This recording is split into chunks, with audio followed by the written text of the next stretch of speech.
In this video I will show you how to make wood hinges like this on these 3 boxes.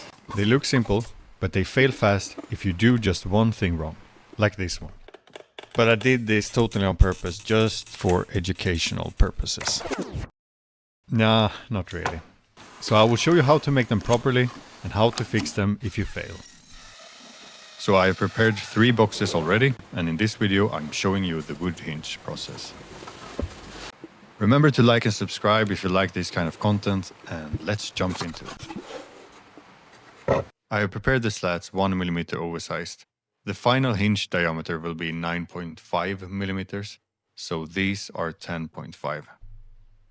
I have also prepared a 10.5mm drill bit, a 9.5mm drill bit, a 5mm round over bit, and a 9.5mm round nose bit. You will also need a 1.5mm drill bit and some 1.5mm metal rods. Some measuring tools, a saw, a chisel, a drill, a coffee cup, and a few clamps.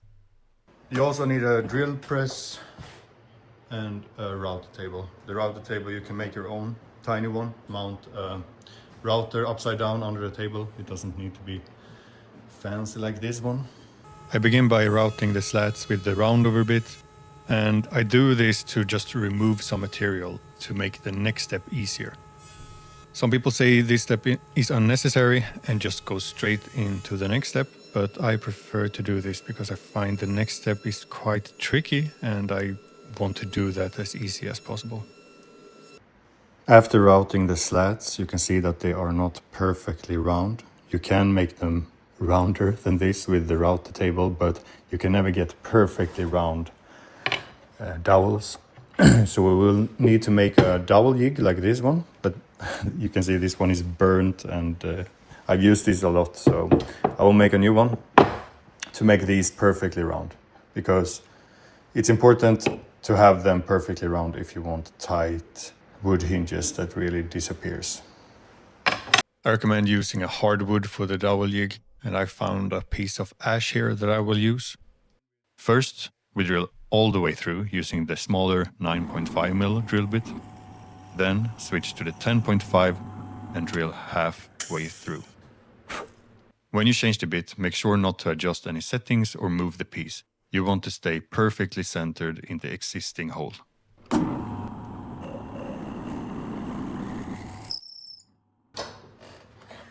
Now it's time to remove a bit of material from the top so the hole opens up and the chisel can reach down and cut away material.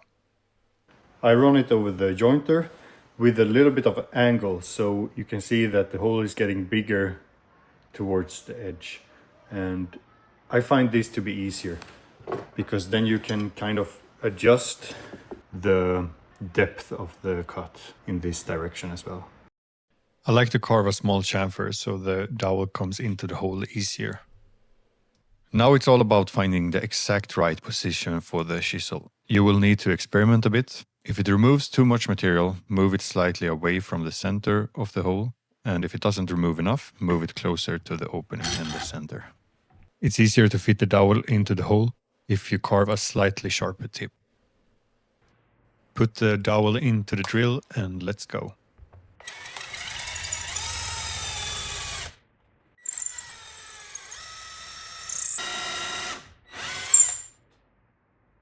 It's a little bit too big, so I need to move the chisel this way.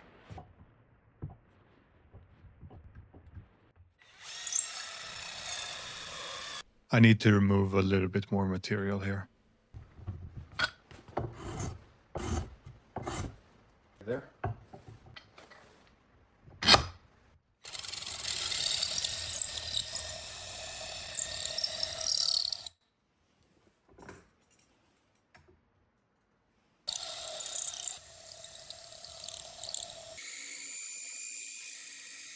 When all the dowels are ready, I go to the router table to route the group.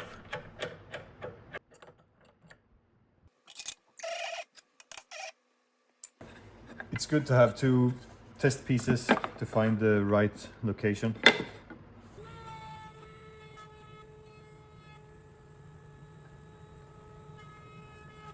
I ended up going about 4 millimeters from this edge to the center of the bit. I put some tape so I know which side should be upwards. It's easy to forget when you're doing this.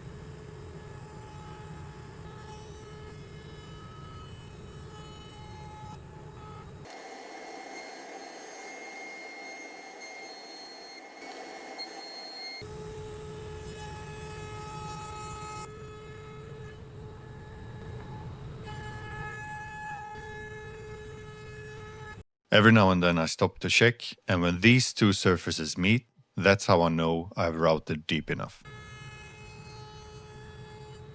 It's getting close now, so I'm taking off about 1/10 of a millimeter per stroke to avoid removing too much material. When the rod is fitting nicely like this, it's time to cut it up. I recommend going for an even amount of dowels, so I decided to go for 7. So I take the length of the box, split it into 7 pieces, and start cutting up the rod. I like to drill a hole the same size as the rod and clamp the piece into the bench, put it in and use a flush cut saw. It's an easy way to get a straight cut. And I cut them up like 1 millimeter longer than I need them, so I got some room to fine tune and make them absolutely straight later with the chisel.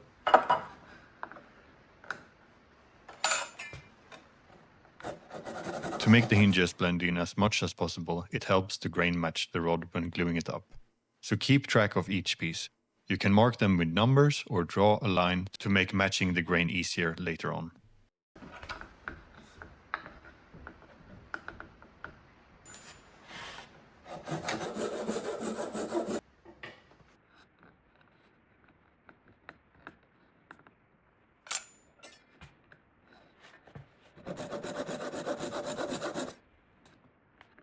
Now it's time to cut all the ends on the rods so we don't get a gap like this. We want it absolutely straight. You can use the same piece as you used when you sawed, but if you have sawed into this surface, it's good to drill a new hole so you get a nice and straight surface to chisel against. And now you can just take each rod, try to remember where they were, so you keep the book match, or not the book match, but the grain match, and then you put them up like this.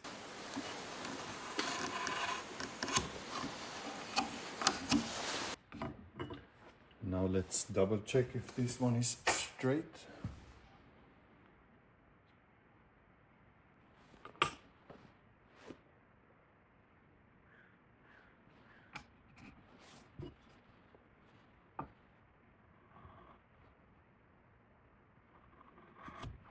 So now you can see how nice and tight this one is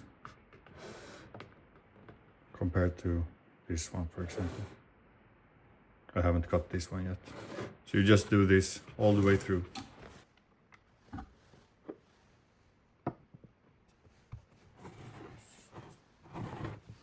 It's time to prepare for oiling under every other dowel.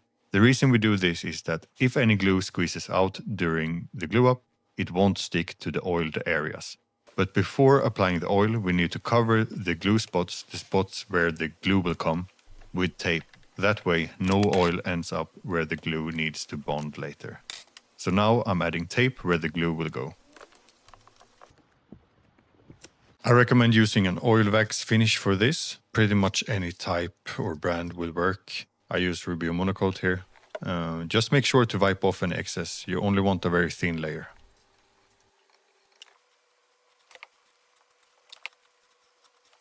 While the oil is drying, I will drill the holes for the metal pins. One of the most important and also trickiest parts of making good-looking hinges is drilling the holes perfectly centered in the dowels. I have clamped a piece of oak into the drill press, and I will drill a hole with the 9.5mm drill bit, same as the dowels, and without changing any settings, without moving this piece, and without moving the table or the head of the drill, we change to the 1.5mm bit for the pins. That way we will be absolutely centered in the dowels.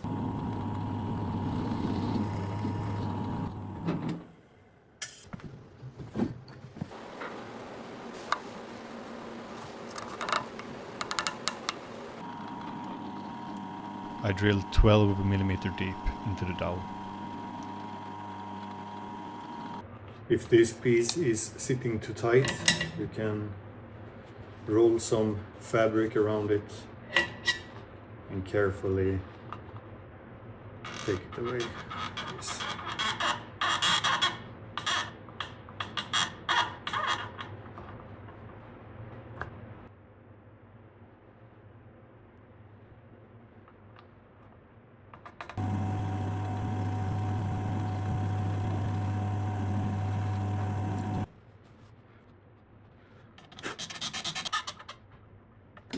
The other way to drill for the pins is to use Rob Cosman's jig.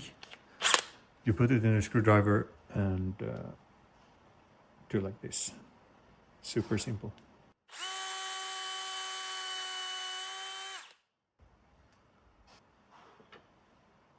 When all the holes are drilled, it's time to start cutting up the metal rods. And I make them about 20 to 22mm long.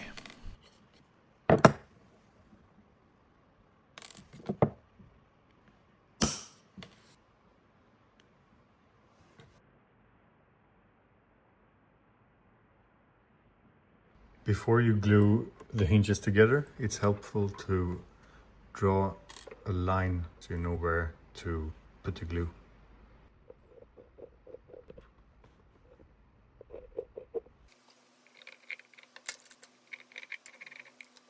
You can apply a little bit of beeswax or something like that here on the inside, because if you get any squeeze out when you glue the hinges, the lid won't get stuck. So the wax prevent the glue from sticking here. And to see what happens if you forget this step, stay until the end. I learned this the hard way.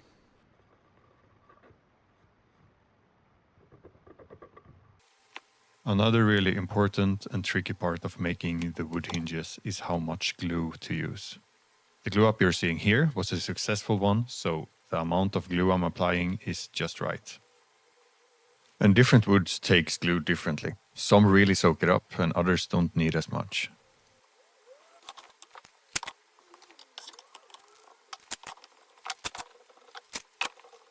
I'm pretty happy with the amount of squeeze out on this glue up, because if it's less than this, I'm worried that it's not enough glue and there is not much you can do at this point. And if it's more than this, it's probably a lot of squeeze out to clean up inside the box, or the lid can get stuck as well. This is actually the glue up that ended up failing. I have made maybe 40 or 50 boxes with these hinges before, and this was actually the first time it happened. I think it was a mix between too much glue and forgetting the wax on the inside. But let's just say I did this on purpose, because later I will show you how to fix it.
At this point, I was a bit worried that the third one would be stuck as well, but luckily it turned out fine.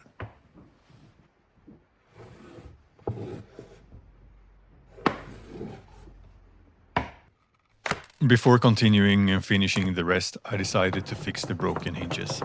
I cleaned everything up, removed the metal pins, and went back to the route table to repeat the same process again. Routing the groove, cutting the dowels, adding backs of course, and gluing again. And this time everything turned out fine. It really sucks when a glue up like this fails, but I was a bit lucky and it was not the end of the world.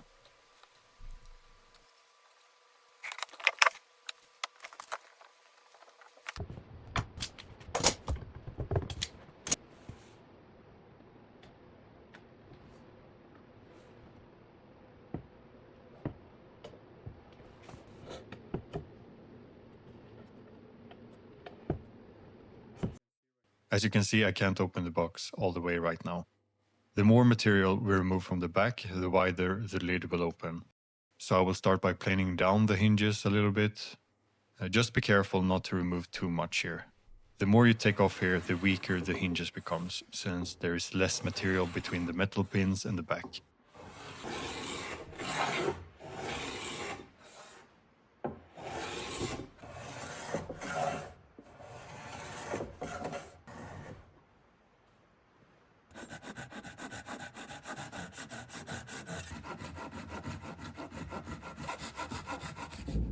After a bit of sanding and planing, the hinges are done. I still need to finish the interiors, clean everything up and add some surface treatment. I will also add a wooden latch to these boxes, but I will cover that in another video. Let me know if you have any questions, and remember to like and subscribe for more tutorials like this. Thanks for watching.